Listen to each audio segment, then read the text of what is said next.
It is July 18th, 2017 at 9:26 p.m. And I want to talk about a serious topic that I've been meaning. I wanted to make a video about this. The idea came to mind like a couple weeks ago when I was home to really flesh it out and turn it into a video. Now, I don't plan out my videos. I don't really think about what I'm going to say. So I don't know where this is going, but I have a clear point in mind, and I hope that it makes sense and it's impactful. So I wanted to talk about victim blaming when it comes to sexual assault.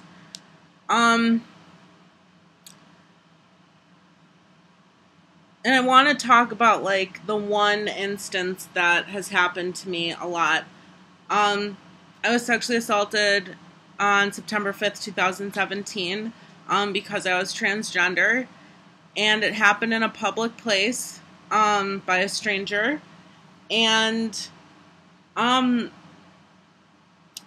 number one comment that I get is, because basically my assault revolved around forcible, violent touching and groping. One of the first questions I get from people is, why didn't you stop him? Or why didn't you slap him? Why didn't you punch him? Stuff like that. And that's really problematic and really frustrating to hear that, because yeah, it's just why didn't you punch him? It's people don't understand that when something that traumatic happens to you, your brain is trying to process what's happening, and you usually are paralyzed and can't think and immediately start to dissociate. So your first reaction while something that traumatic is happening to you is you can't really do anything. The thought isn't to retaliate back right away. And it's just really, I don't know, it's just really hurtful to hear people say that. I've had multiple people say, why didn't you do that? Why didn't you retaliate against them? And yeah, one of my therapists was just you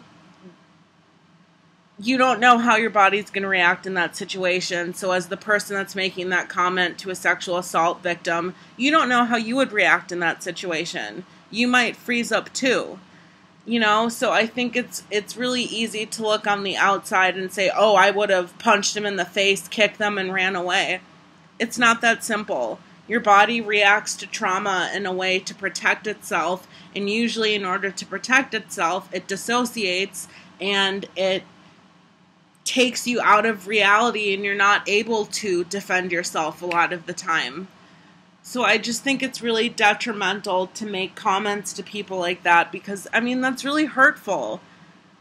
Of course, looking back, I would have loved to have, punched him in the face and beat the shit out of him and kicked him and hurt him.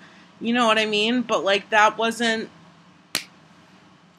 the case. That wasn't an option. And it's a form of bullying and victim blaming to say something like that to someone that's been through something that traumatic. It's not that simple, is what I'm trying to say.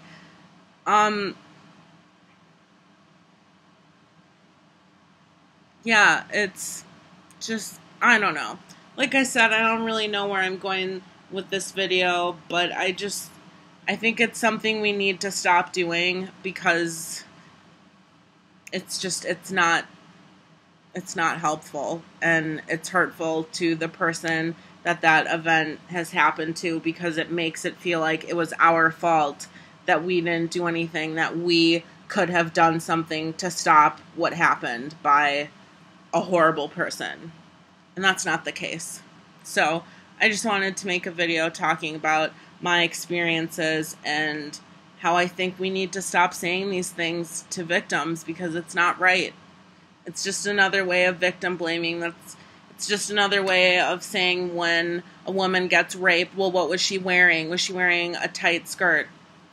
That's not appropriate. That has nothing to do with anything. And I just think it's really assumptive and a privileged statement to make something about how you would have reacted in such a traumatic, high-stakes situation. So just something that I wanted to throw out into the universe and maybe have a conversation about it. I don't know. So, all right, guys, thanks for watching.